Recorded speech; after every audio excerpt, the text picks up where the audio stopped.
হাসরের ময়দানে আল্লাহ তাআলা এক গুনাহগার বান্দাকে জাহান্নামী বান্দাকে জান্নাতে দিবেন এই কারণে সে ঘুমের মধ্যে আল্লাহকে একবার নাম ধরে ডাকার কারণে।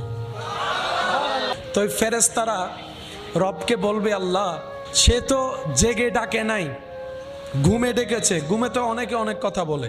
ফেরেশতাদের প্রশ্ন, আল্লাহ সে তো জাহান্নামী, গুনার হিসাব অনেক বড়, সব তেমন, কিন্তু রবের চাওয়া হচ্ছে তাকে জান্নাতে দেওয়া।